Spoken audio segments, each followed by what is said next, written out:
back to the Getting to Know Denver podcast. We're excited today because we're going to talk about a debate that a lot of investors have on their minds right now, and that is whether they should buy a duplex or a single family home, and trying to figure out, if one unit makes sense or two units make sense, and breaking that down for you. So if you're interested in investing in real estate, welcome back. We're going to talk about this, and hopefully this will help shed some light on which option might be better for you when you really evaluate cash flow, appreciation, tax benefits, and long-term wealth.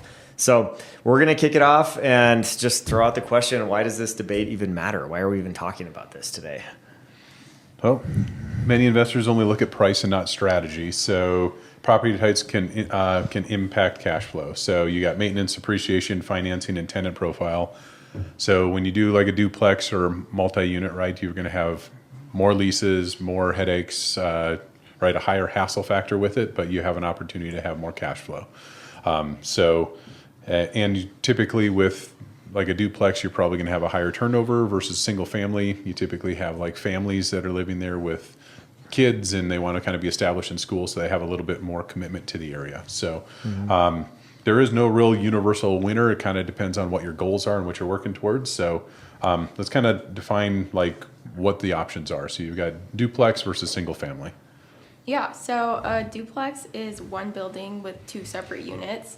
So you have the possibility of having two tenants and two income streams if you're renting out both of those units.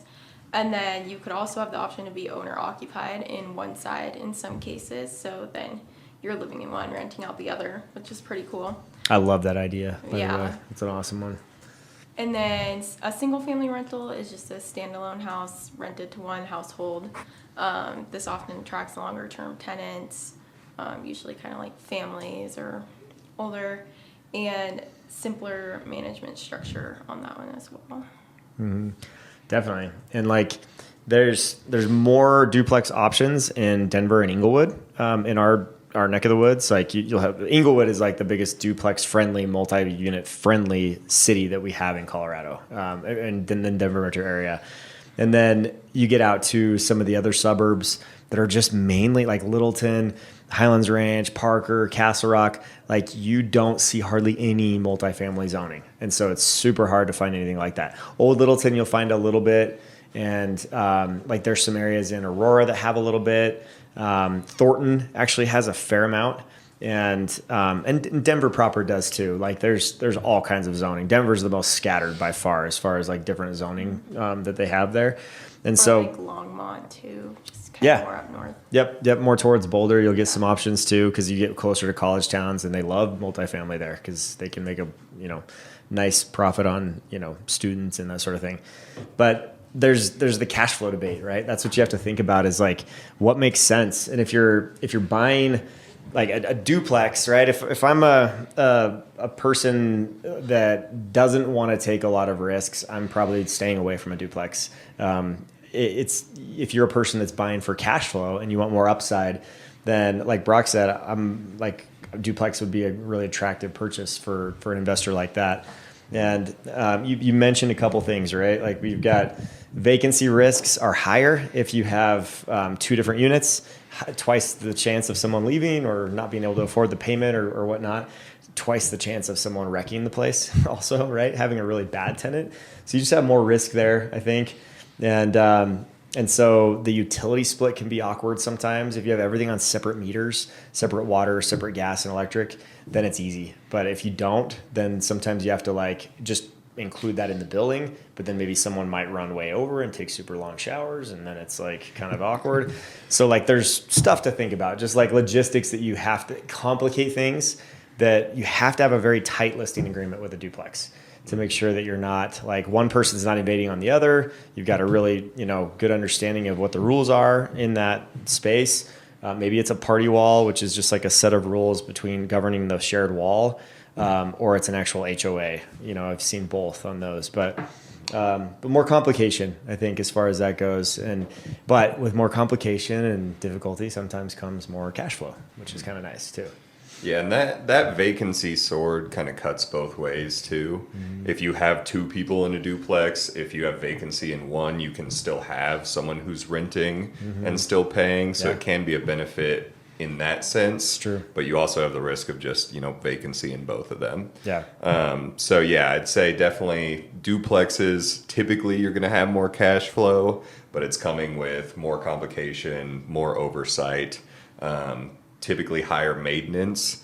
So it really just case by case basis depends on what you're looking for. And then also a lot of those duplexes in Inglewood are in the economic opportunity zone that we made a video on. Yeah. So that makes a difference too. Yeah, absolutely. Which becomes like not taxable, and there's some really good benefits to that because taxes were one of the things we mentioned right in the intro. There's appreciation, and there's cash flow. Like those are the three big things that you want to evaluate, and what your goals are, plays a big part in what your decision making should be. So so I think duplexes tend to win in income potential oftentimes, but then the numbers, like really, we were talking about it before we started this, right? Like it's hard to just say like duplexes are always better for this or single family is always better. It has to be the right deal, and you win the deal when you buy the house, not later when you count on appreciation happening later, because you never know what's going to happen in the future, right? You win when you buy at the right price and with the right payment. And so I think that's important to reiterate too. We always look at, what an investor oftentimes will look at a cap rate, right, is something that people really focus on. And that just basically shows you how good of a deal it is based on their net operating income and the expenses that they have on the property. And then it basically in our market, a good cap rate right now is like 6. A great cap rate would be like 8 to 10 would be phenomenal. Yeah. Like buy that now, right? But anything that's like 5, 4, 3% cap rate may not be that exciting for an investor, and maybe something that you just pass on. And so really running the numbers on that is a really good idea. And, looking at your overall net revenue of the place minus your depreciation, like your expenses on the place, like how much it's going to cost you, basically divided by the price of the unit, how much you're going to pay for it. That's how you determine that. And if you look at it that way, you'll be able to see whether it's a duplex or a single family, if that investment is going to be a good investment and it's worth taking the risk on. Because any investment, whether it's real estate or whether it's stock market or whatever, obviously there's risk involved. And so you have to really self-evaluate what is your risk tolerance and line that up with what your goals are to succeed. And I think people that are on the younger side, like Gabby's age, coming fresh out of college a few years ago, like those people are like, yeah, sign me up for risk because I got plenty of time to correct it if it fails, right? Or I don't have a whole lot to lose, so let's do this. Not to lose, let's go. Now comes where he picks on the other side of the equation. Well, I'm not going to mention anyone at the table. Okay. But, if you're on the middle-aged side, is that fair? Middle-aged? Then maybe you're thinking a little differently, right? I know I am, like just passing the 40 bridge. Like I'm definitely thinking about, okay, like you have to protect what you have, right? And then also plan for the future, but maybe not, gamble the whole field on one investment, when you've got a lot to lose in those cases for some people. So I think a lot of that matters, where you're at in life and also how good the actual investment is, even more so than duplex versus single family. And also what percentage of your net worth does this investment represent, right? So that's I'd also say as an investor, don't trust sellers on cap rate. I've seen people advertising and they're like, it's a 10% cap rate. And it's like, okay, but you're putting your maintenance costs as 6 nickels and you have 0% vacancy and you're renting it for twice as much as you really could. So you don't want to do those calculations on your own. Totally. Getting an actual rent roll so you can see what the rent has actually been instead of what they say it is or could be. Because a lot of people will say like, hey, here's the projected rent, but it's never been rented for that after it's been renovated. So you don't know. And that's $500 a month more than anything else in the 2-mile radius. So, but it could be. So yeah, you got to be careful with that. And then seeing like real numbers on expenses. A good sound investor probably has a checking account that they're running everything through on that investment. And so it's easy to just pull, all the account. If a property manager is managing the property, they usually have a rent roll, and they also have like all the costs and expenses on the property all together that they can send you. So, but not everyone has it all, put together like a tight ship, right? Sometimes it's like all over the place and scattered, and like especially first time investors that don't really know what they're doing, they make so many mistakes, and those are the people that try to unload a bad investment sometimes. So you just have to be aware of that may not be the best thing for you. So then we talk about the other end of the debate is cash flow, or excuse me, appreciation and resale. Yeah. So what do we get for resale when it comes to, so appreciation? Single family homes typically appreciate a little bit more in comparison, right? Because there's a larger buyer pool when you're selling. So you've got more demand there. Owner occupied, that typically drives a stronger resale demand. And let's see, duplex portion. So typically duplexes and multi-door units are geared towards the investor. So you got a smaller pool, but Jackson, kind of like to what you're saying is sometimes their numbers don't really align with what reality is, right? So you got to have some type of acumen to be able to go through and review those types of things. This is where that like rare opportunity where someone who's young could buy a duplex and live in one side and rent out the other and really cash flow because they're kind of still involved in it, but it's a pretty low risk. I think that's probably like the one caveat where there's not a big pool of people that are willing to sacrifice that much, but I think that's probably the strongest case for it. So yeah, well, let's lay out that scenario, right? So like, let's say you're approved for a $700,000 house, right? In Denver right now, what that looks like if you're in the city, maybe that's only 1,500 square feet in a townhouse. But if you're like outside in the suburbs, in some of these first layer suburbs, maybe that's a house with a nice 2-car garage, like 2,400 square feet above grade with a basement finish. And it's like a 4-bed, 3-bath house, right?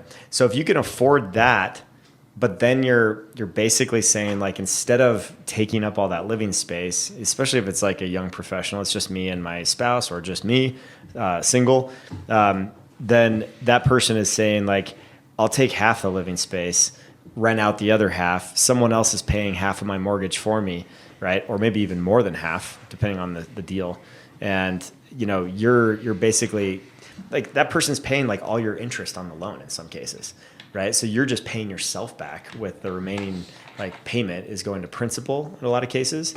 And that can turn out to be a really, really strong deal for a lot of people. If you have if you're in that time of life where you can do that all day long, that's a great way to go. Because the next step is, if you move out and now let's say you do want more space after a couple of years of doing that, now you can rent both units out. You've got a great duplex, and you only paid, in some cases, like with lending laws, if you're buying as an investor, you don't live in either unit. You have to buy that home as an investor with an investor loan, which is like 20% down, right? But if you're buying as an owner occupant, I can buy at FHA if I want to. I can buy at VA with 0 down, or FHA 3.5% down, or conventional 5% down. Like, you could put way less cash investment into it and have you get a better rate. Yeah, you get a great rate, like usually about 5/8 lower than what your investor rate is right now, and you're able to have one side covered for you, so that you're making up a lot of that mortgage payment.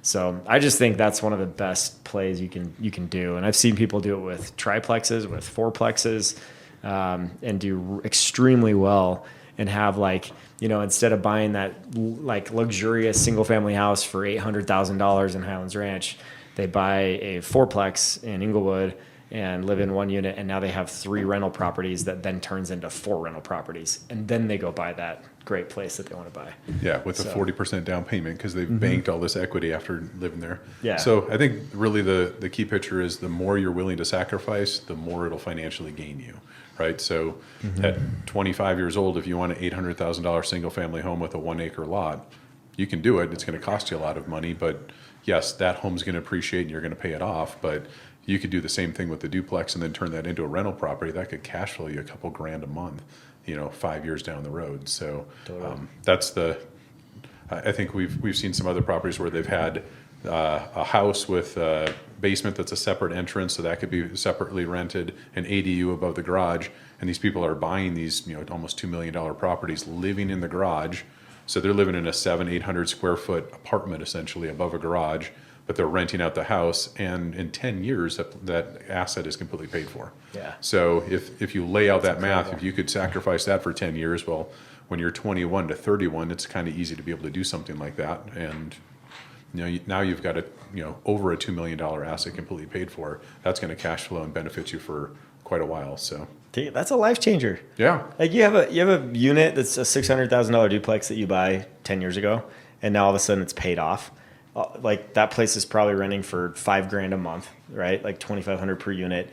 It's probably worth about 10 years later. It could be worth $900,000 now, and now you have all this equity in and you this get place a monthly cash flow. plus monthly cash flow, and it's paid off. Like that's crazy. If you can manage to do that, like that sets you ahead so far. And people don't realize like how valuable that is. I wish more people would be going for these types of options, but not many people know about them. So it's that's why we're doing this, to educate And people. the other reason why this is such a key topic right now, especially in Denver, is so they aren't making any more land. There's only a certain amount of areas that people want to live in. Mm-hmm. So Denver's new initiative is to get rid of some of these older homes that are kind of, they're just knocking them down and infilling the lots and building up. So they're rezoning a lot of the residential stuff to zone up. So they're trying to build more duplexes on lots that used to have just a single family home on it. So you're starting to see this more and more and more. So it's going to become way more prevalent where you're seeing a higher density of homes. So I think Inglewood just recently had an initiative where actually the residents actually voted it down to where they're not going to go with this higher density population, but other cities are kind of starting to increase that. So it's going to become more and more common. Yeah, definitely. Yep. Yeah, and I called my dad to do this in Provo, Utah. I was like, I could live in this unit. I could rent this one out. This is going to be awesome. Interest rates were at 3% at the time. I was like, Dad, this is a great idea. Like I've got this all mapped out. Like I can cash flow this unit. It'll pay for 75% of our payment, and I can live for cheap in this unit. And you know what my dad said? He said there's an 11th commandment in the 10 commandments, thou shalt not cosign. That was what he said. Because I didn't have 2 years of work history. And so I was like, dang it, Dad. That's the 11th commandment. I I wish I would have, like if we would have done that, that was 2009, 10 or 11. So that's like 15 years ago, right? We could have had that thing paid off by now, but we probably would be living in Utah. And my dad knew that. He was like, he did not want me buying property in Utah because he thought we would stay there. So selfishly, he wanted us to be here for all his grandkids to be here, which I don't blame him. So you live and you learn, but maybe I should have pushed harder on him and told him that commandment is not real. Yeah. That would have been good. See if that's on the tablets. I've read the Bible, Dad. It's not there. Yeah. So then we talk about management, like tenant management, and how that like shakes out to this whole thing. Because most property managers are going to charge you like 8% per unit, 8 to 10%. 10 is probably more common. But if you have multiple, then they'll slide to 8 in a lot of cases, is what we've seen. And so how does that factor in as far as like your decision between a duplex and a single family? Yeah, so for single family, you're typically going to have only one tenant. They're usually going to be there for longer. Typically, that's going to be less headaches, less hassle. And like you said, if you're using a property manager, it's going to be less expensive. They're going to be taking, let's say, 10% versus 16%. With the duplex, you're going to have 2 tenants, which is twice as many problems. Typically going to have more maintenance things that come up. You can have disputes between tenants because of the shared party wall.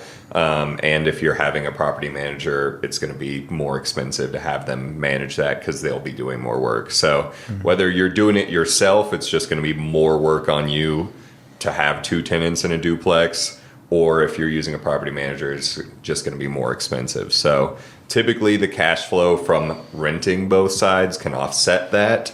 And I think most investors typically go towards using a property manager just because it is a big headache and hassle to deal with a lot of tenants and a lot of requests, things like that. So management wise, I'd say it's definitely easier to have a single family. Mm-hmm. And I'll tell you what, like being a landlord and understanding this is like when you have someone move out for one reason or another, whether it's just the end of their term and they leave, or it's, some hardship that they're going through, it's a bit of a showstopper. because now you're like, I got to get someone else in there. I don't want vacancy, because 1 month of vacancy can be like, say it's $2,000 your rent amount.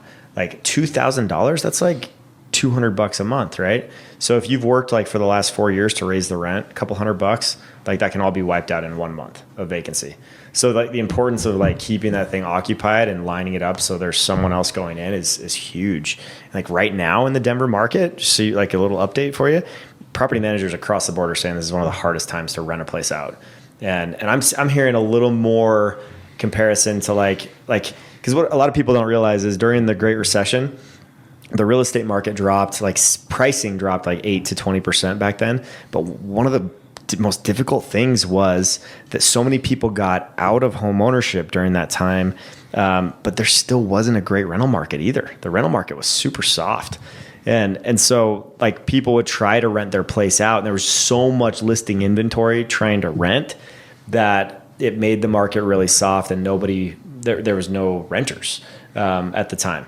And so that was a really challenging time, because if you're underwater on your house, your next option is, well, rent it out. Let the market correct itself, which we know it did. Like by 2015, you would have made sweet money on that thing, right? But a lot of people couldn't hang on to it because they literally could not rent the place out without dropping the price to a position that they weren't comfortable in.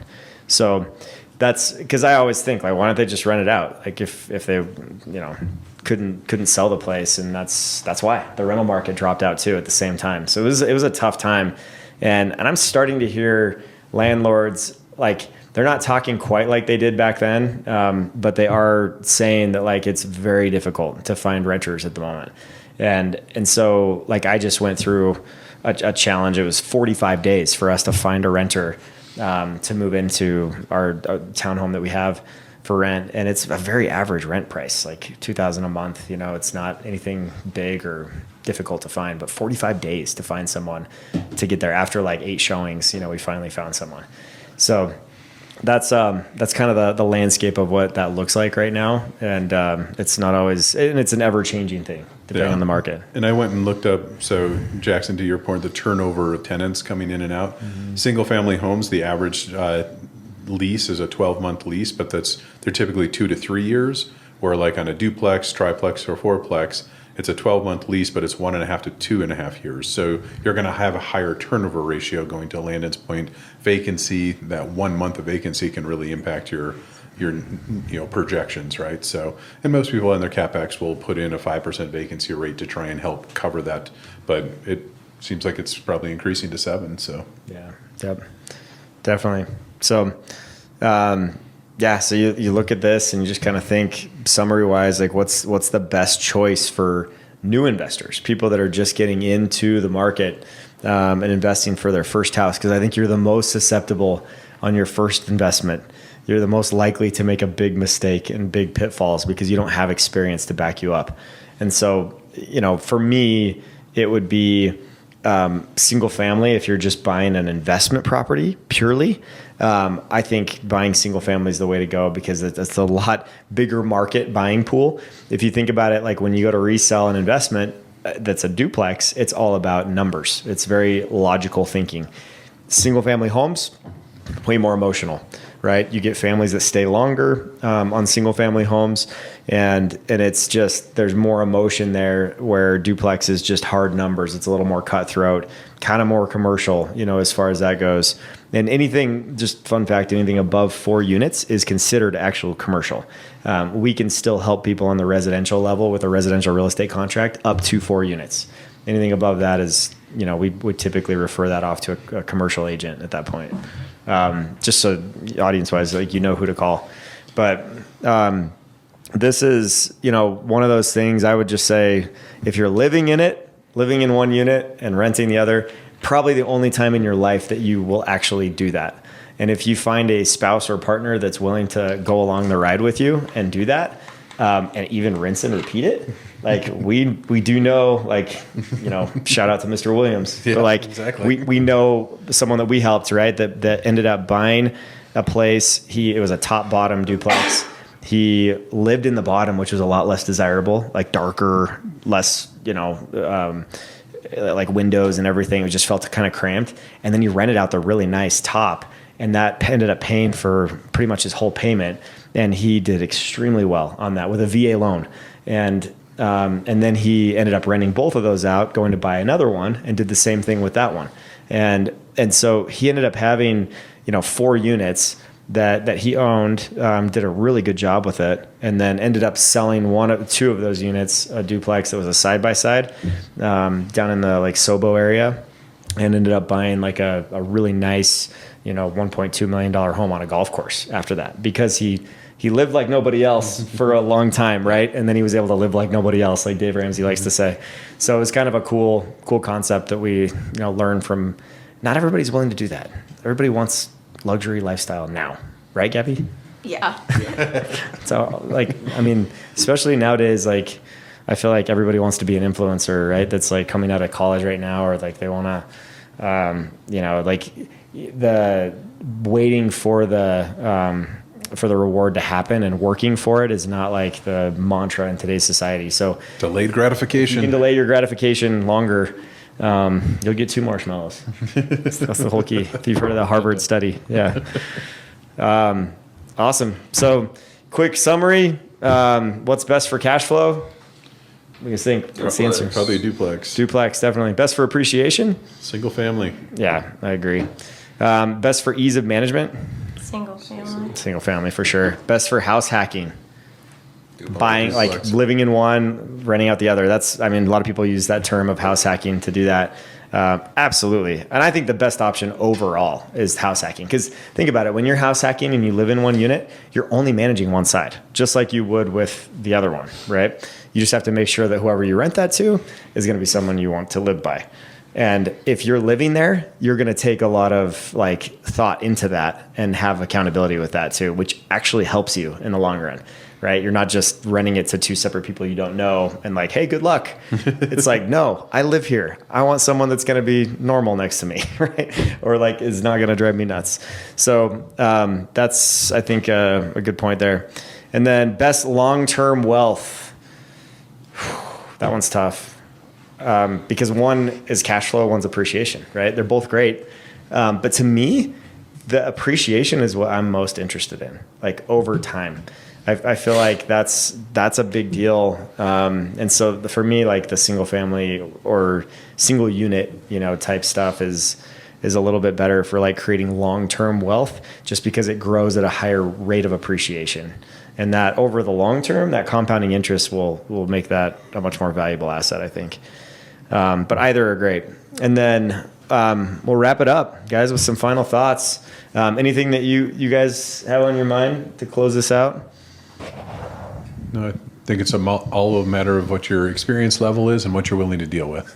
Mm-hmm. So, and both have their upsides. It's just a matter of where your strengths are, right? So last thing you want to do if you're not go to a dealing with people or an interviewing, to go with a multifamily, right? So single family, if you want an actual family to deal with, someone you can maybe more relate to, just depends on your season of life.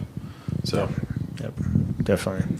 And also a renter that's going to cause a bunch of trouble.